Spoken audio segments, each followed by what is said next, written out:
Hello, my name is Christopher Skack and I am the Applications Engineer for Signal Source Products here at Tektronix. Today I'll show you some features on the AWG70000 series. I'd like to show you the setup for synchronizing one or more AWGs. This particular setup has two channel AWGs, and we're going to be synchronizing these two boxes. And so I'll take you through step-by-step process of how to calibrate your AWG so that you stay synchronized when you change waveforms. Start with, I also wanted to show you the back panel of an AWG so you have an idea where the signals will be coming from. So the configuration that we have, like I said, the two AWGs.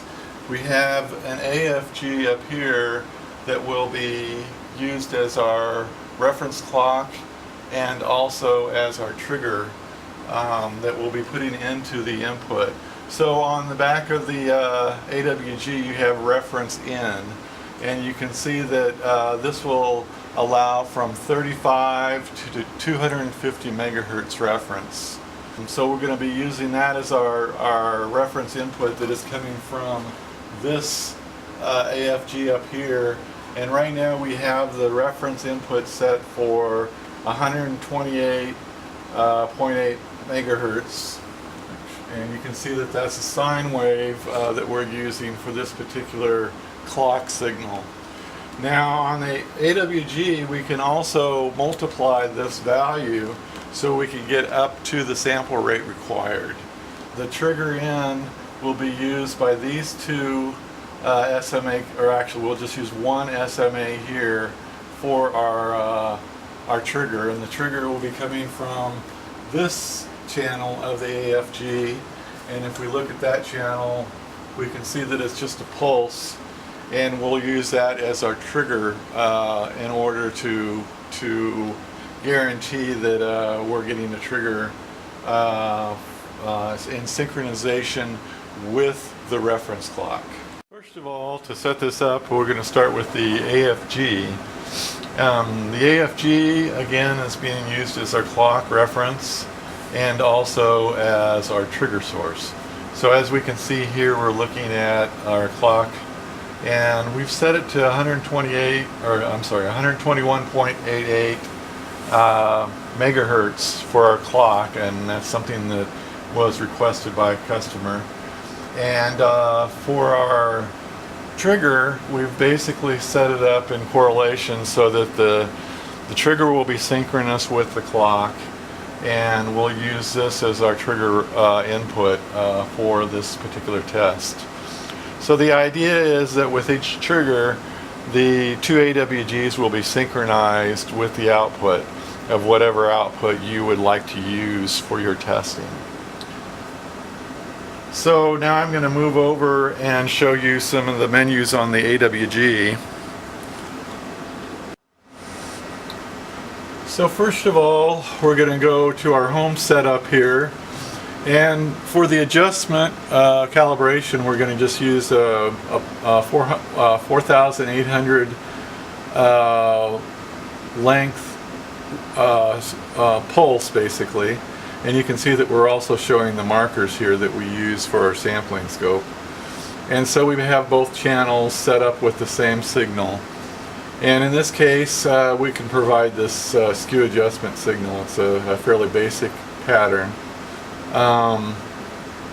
And so we have loaded that waveform into both channel 1 and channel 2. So now as we go, and we've also set up our trigger input for the A trigger, and we've set up our run for triggered continuous. So the idea is that it will not start until we get a trigger. So right now I'm going to go ahead and turn off my trigger on the AFG until we're ready for that.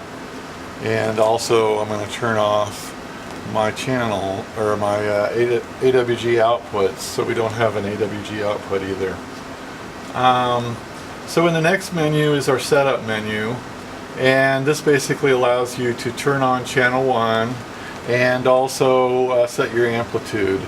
We really won't have to do anything in this particular menu. So now we're going to go over to under our clock setup. We will go ahead and show you what the clock setup is configured for. So we're using our reference in external variable, and again that comes from the AFG, and the AWG provides you the capability of detecting the actual frequency. So we can go ahead and detect that, and indeed we're seeing the 128.88 megahertz as our clock frequency, and it did come back. We also turn on jitter reduction, and this just removes the chance that we're going to get a little bit more jitter. Now we use the multiplier to actually multiply up to the sample rate required. So in this case the sample rate is 24.38 gigasamples per second. Now we can also turn on the clock output, and we use this as our basically our clock for our sampling scope, so that we can synchronize our sampling scope with the AWGs. So that's basically the configuration in the clock setup. And now if we move over to trigger, basically we just need to set our trigger level. We have already set it for A trigger source, and we'll just leave the rest as default. We also want to make sure that we're in slow sync mode, and this allows us to have a wider window for our trigger, so that we don't run into trigger uncertainty issues. So it's very important that you use this slow sync mode whenever we're doing synchronization. When we're not synchronizing, then we recommend using the fast or async mode. So that's really basically the configuration to start the calibration. So at this point I'm going to set up the AWGs and get a trigger, and then we can start calibrating. And the calibration itself is under setup and under channels, and you can see this output adjustment on the bottom here, and we're going to output adjust all of the signal inputs. We're going to go ahead and arm the AWGs. So we've armed both AWGs. Now we're going to go ahead and send a trigger from the AFG. So as you can see here, I've got this was after a couple of starting the triggers, and in some cases it may require that you go back to internal on both the AWGs before you start the synchronization process, and then go back to reference external variable in order to guarantee that you have the outputs fairly close.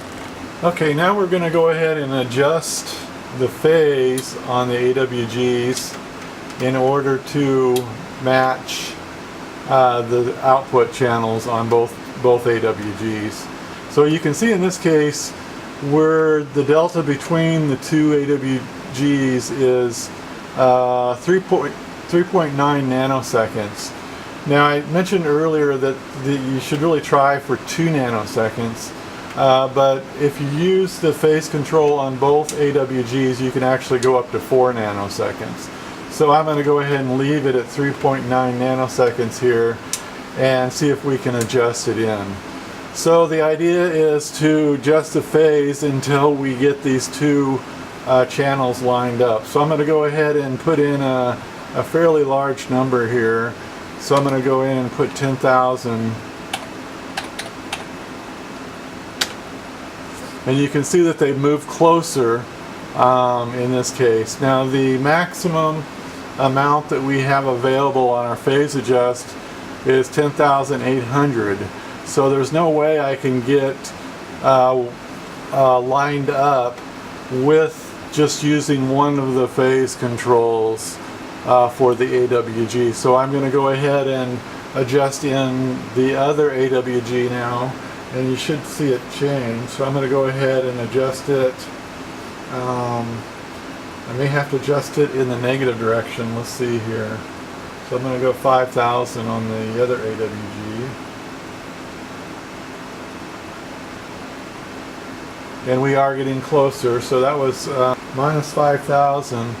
So let's go up to minus 5,500.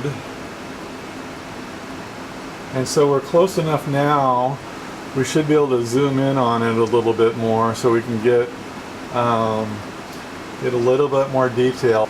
Now we should be able to adjust it in with the dial. So now I'm just dialing it in as close as I can get.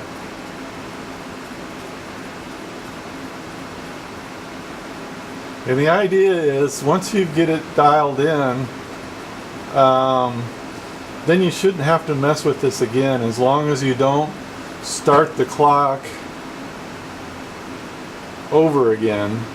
So the idea is to make sure the clock is always running. So right now we're showing you the calibration waveform on both AWGs. So here's 4 boxes synchronized, and you can see that if I turn off my trigger and do a single shot, so it's clear, and now we'll go ahead and trigger it, and you can see that they stayed synchronized. So what we have is 4 boxes here. So we should be able to change waveform, stop the output, and stay synchronized. Okay, so we have we're still synchronized, and now I am showing the 8K sampling scope with a phase reference so that we can see the actual jitter. And you can see in this case, looking at about 270 femtoseconds of jitter on each of these channels. Now what I'll do is I'll go ahead and turn the channels off again on the AWGs. So this is all 4 channels from the AWG, from 2 AWGs. Now that we have everything synchronized, you can see that no matter how often we turn off the channels and turn them back on again, we stay synchronized. The other thing I want to bring up is the only time that, or the time that you will have to do recalibration of the synchronization is if you stop the clock on either one of the AWGs. And in that case, you can change waveforms, no problem, and stay synchronized. You can turn the channels off and on and stay synchronized. But if you change the sample rate, then you're going to lose your synchronization, and you will have to recalibrate again. So, okay, I've got 8 units here.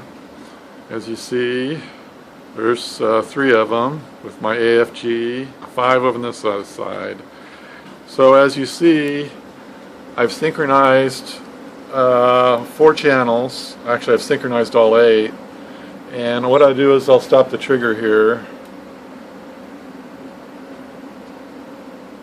And it's hard to tell, but it's not triggering now. I'll clear it. So let me go ahead and send the trigger again. And you can see we're very well synchronized. Let me do that a couple of times. Off, on, off, on. Now of course if we change the sample rate or turn the power off, we're going to have a problem. I'll have to reset this. The nice thing is that with all these instruments you have a little bit more range than you would with just two instruments, because you can move them around. So what I would find is the worst case condition and adjust around that worst case condition. So what I'm going to do now is, you can see that several of the channels aren't hooked up right now, mainly because I've only got a 4-channel scope. So what I'll do is I'll just pick one of these. Let me just pick this one here, and let me go back to the scope here so you can see the scope. So the blue trace is the one I just pulled, and if I go and connect it up to one of these other that weren't connected, you can see that we're still within sync. And let me try another one here. So that's the other box that wasn't connected.